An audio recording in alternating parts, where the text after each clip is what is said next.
अस्सलाम वालेकुम जी। पंजाब हुकूमत के अंदर सुप्रीम कोर्ट ने क्या अंधेर नगरी मचाई या किस तरह हमजा शहबाज शरीफ को डिस्क्वालीफाई किया कि हमजा शहबाज शरीफ के बारे में मूनस और उनकी सोशल मीडिया टीम और क्या कहना चाहिए उसको पीटीआई ने तो जो करनी ही करनी थी बैशिंग, सबसे ज़्यादा बैशिंग जो थी उनकी मुस्लिम लीग नून और मुस्लिम लीग नून की सोशल मीडिया टीम के अंदर जो घुसे हुए हैं I follow you you follow me वाला जो माफिया घुसा हुआ है उसने और वो बाहर अपने आप को पोज भी पीएमएलएन का सपोर्टर करता है जो कि वो है नहीं, ठीक है।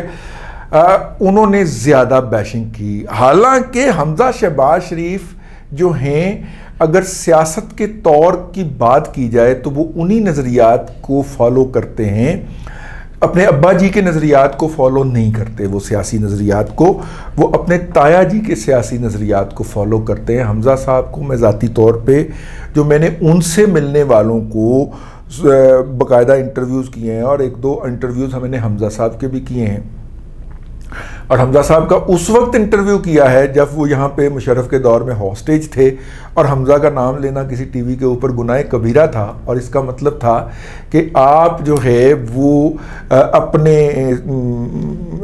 प्रोफेशनल फ्यूचर के ऊपर, अपने पेशा वराना मुस्तकबिल के ऊपर जो है वो रेड लाइन लगा दें। तो फिर रहते बैठे हैं ना जी। हमजा साहब का इंटरव्यू हमने किया, सीएनबीसी का मैं ब्यूरो चीफ था, मैं उन्हें ख़ास तौर पे इनवाइट किया और उनका इंटरव्यू किया और वो प्राइम टाइम पे चला। इंतज़ामिया पे भी प्रेशर आया, मुझे भी प्रेशराइज़ किया गया, लेकिन हमने वो मतलब कि वो किया, ठीक है। वो हम रेड लाइन तो उस वक्त ही लग गई, मतलब कि तो खैर कहने का मतलब ये था अगर उसे बोलने में कोई हर्ज नहीं है तो मुझे बुलाने में कोई हर्ज नहीं है, ठीक है। कम अज़ कम सहाफ़त तो यही है। तो हमजा साहब को इतनी जल्दी डिसोन किया और वो जो उनके नाम के साथ इमरान खान जो है वो कुकड़ी का लफ्ज़ लगाता है, सबसे पहले तो मूनस नहीं लगाया था, तो वो जो कुकड़ी का लफ्ज़ लगाता है वो पीएमएलएन के लोगों ने लगाया और उनकी खूब जो थी सोशल मीडिया के ऊपर जो थी वो बैशिंग हुई। इस वक्त लग रहा है कि जैसे ये पूरा जो कुछ हुआ है इसका वाहिद मुजरम है, उसका नाम है शहबाज शरीफ और शहबाज शरीफ का बालका जो है हमजा शहबाज शरीफ, ये दो उसके बड़े मुजरम हैं। मेरा ख्याल है इससे बड़ा जो ज़्यादती नहीं हो सकती। मुस्लिम लीग का कोई भी एक कदम जो है वो नवाज शरीफ की मंजूरी के बगैर नहीं हुआ और नवाज शरीफ की हदायत के बगैर नहीं हुआ।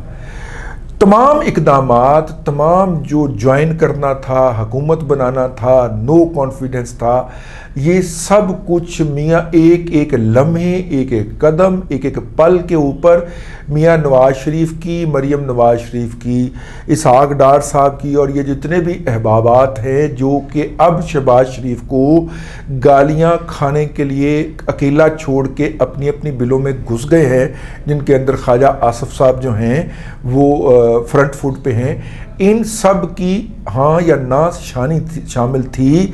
सरदार अयाज सादक इनके इमाम बने हुए थे, ये शामिल थे। लेकिन जब उसके अंदर नाकामी हुई है तो नाकामी के बाद गालियां खाने के लिए सिर्फ एक अकेला बंदा जो है, हालांकि इस मौके के ऊपर नवाज शरीफ साहब को अपनी नाकामी की ज़िम्मेदारी लेनी चाहिए थी और कहना चाहिए था कि हाँ ये मेरे साथ धोखा हुआ है। नवाज शरीफ साहब तो अपना गुस्सा जो था वो कन्नी सनी काट के कल हुसैन नवाज के दफ्तर से घर को रवाना हो गए, ठीक है।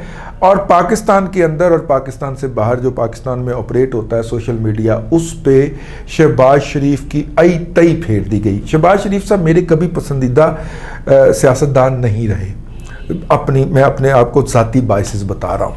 अगर हमजा जो हैं वो ताया की स्ट्रेटजी को सही स्ट्रेटजी समझते हैं और ताया की सियासत को सही सियासत समझते हैं तो यकीनन वो शेयर करेंगे मरियम के साथ वो वाला इनहेरिटेंस जो होगा। तो अगर वो वैसे हैं, और मैंने अर्ज़ किया, मैंने उनके एक दो इंटरव्यूज़ भी कर रखे हैं, और वो ऐसे हैं तो वो जो हैं वो डिफरेंट रिस्पेक्ट जो है वो डिमांड भी करते हैं और कमांड भी करते हैं। लेकिन मुस्लिम लीग के अंदर से एक तासुर देने के लिए کہ جناب یہ شین میں سے نون نکل آئی ہے اور نون میں سے شین نکل آئی ہے. یہ جو باہر سے مراسیوں کی ڈیوٹی لگی ہوئی تھی اور یہ جو شیدے ٹلی وغیرہ جو کانفیڈنس ہے وہ تو اب بے نقاب ہو گیا نا. سارا کچھ ڈرامہ تھا, یہ پی ایم ایل این کے اوپر گند لدانا تھا اور اس کے بعد ایک بیانیہ بنانا تھا اور پھر یہ کرنا تھا. اب دیکھنا یہ ہے کہ ایکسٹینشن گروپ جو ہے اس کو جتنی گالیاں پڑ چکی ہوئی ہیں اور ایکسٹینشن گروپ کے فیورٹس جو ہیں ان کو جتنی گالیاں پڑ چکی ہوئی ہیں اور ان کو جتنا کنٹروورشل بنایا جا چکا ہوا ہے. میں یہ بات کسی اور ولاگ کے لیے اٹھا کے رکھنا چاہ رہا ہوں اس کی ڈیٹیل.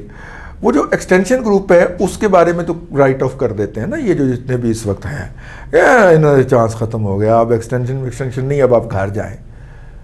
تو پشاور گروپ جو ہے اس کو ابھی تک کسی نے کچھ نہیں کہا, نہ اس کے بارے میں کوئی کنٹروورسی جنریٹ کی جاتی ہے.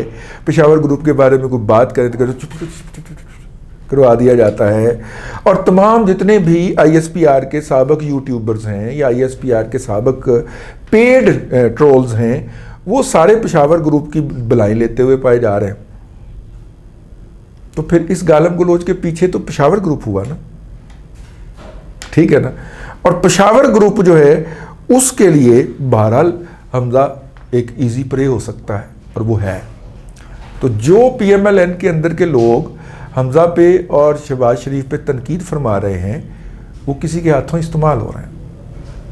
اور یہ تو بہت بڑی اسٹریٹجی ہوتی ہے نا کہ آپ کو میں کچھ دوں بھی نہ اور آپ کو اپنے لیے استعمال کر جاؤں. جو اس بیشنگ میں مصروف ہیں وہ ایک لمحے کے لیے رکیے گا اور ذرا سوچئے گا صحیح کہ غلطی تو نواز شریف کی ہے, مس ججمنٹ تو نواز شریف کی ہے یا ان کے ساتھ بیٹھے ہوئے اسحاق ڈار کی ہے. یہ چھترول شہباز شریف کی کیوں کر رہے ہیں؟ کیونکہ اس نے بھائی کے لیے قربانی دی. اس نے بھائی کو کہا کہ میں آپ کے ساتھ کھڑا ہوں, آپ میری قربانی دینا چاہتے ہیں تو دے لیں, میرے بچوں کی بھی قربانی دے لیں. اس لیے شہباز شریف کو گالی دینی بہت ضروری ہے. پرسیپشن جو ہوتا ہے وہ ریالٹی سے بہت مختلف ہوتا ہے. اللہ تبارک و تعالیٰ شہباز شریف جیسا چھوٹا بھائی ہر بھائی کو دے, ہر باپ کو ایسا بیٹا دے جو اتنا کچھ قربان کر کے بھی اس نے زبان سے ابھی تک سی نہیں نکالا. ٹھیک ہے, میں ذرا ایموشنل ہو گیا تھا اس لیے میں نے کہا کہ میں آپ تک اپنے جذبات پہنچاؤں. حمزہ کی اور شہباز کی بہت زیادہ گالم گلوچ ہو گئی ہے, اب بس کرتے ہیں خدا کا نام لے کے. جس کا یہ سیاسی بلنڈر تھا اس کو کریڈٹ دیں یا ڈسکریڈٹ دیں, ہم اپنے لیڈروں سے محبت کرتے ہیں. ہر پارٹی کے لوگ جو ہوتے ہیں وہ اپنے لیڈروں سے محبت کرتے ہیں, عبادت تک چلے جاتے ہیں. تو دیوتا تو کوئی غلطی نہیں کرتے, تو آپ تو اپنے دیوتا کو معاف کر دیجئے. نواز شریف صاحب سے مس ججمنٹ ہو گئی, غلطی ہو گئی, کوئی بات نہیں. 10 سال کے بعد جو ہے ان کی سیاسی میراث بھی اپنی جگہ رہے گی. 10 سالہ پروجیکٹ انٹیکٹ ہے, ہو سکتا ہے 10 سال میں نپٹ جائے, 2028 میں پھر کسی کو انٹری ہونے کی واپس آ جائے. فی الحال تو وہ یہی طے کر کے بیٹھے ہیں کہ عمران خان اگلے 5 سال کے لیے صدارتی نظام, ملک ڈیفالٹ, باہر کے ایسٹس ہم باہر سمیٹ لیں گے کیونکہ ہمارے اپنے بچے وہاں پر جا چکے. سمجھ گیا, یہ ان کی پلاننگ ہے. اب بندہ پلان کرتا ہے, اللہ بھی کچھ پلان کرتا ہے. اللہ ہو سکتا ہے اگر اللہ تعالیٰ کو ہمارے کچھ اعمال اچھے لگ گئے ہوئے تو ہم بچ جائیں, ورنہ یہ عمر بھر کا سفر رائے گا تو ہے. اللہ تبارک و تعالیٰ آپ کو آسانیاں عطا کرے اور آسانیاں خلق خدا میں تقسیم کرنے کی توفیق عطا کرے.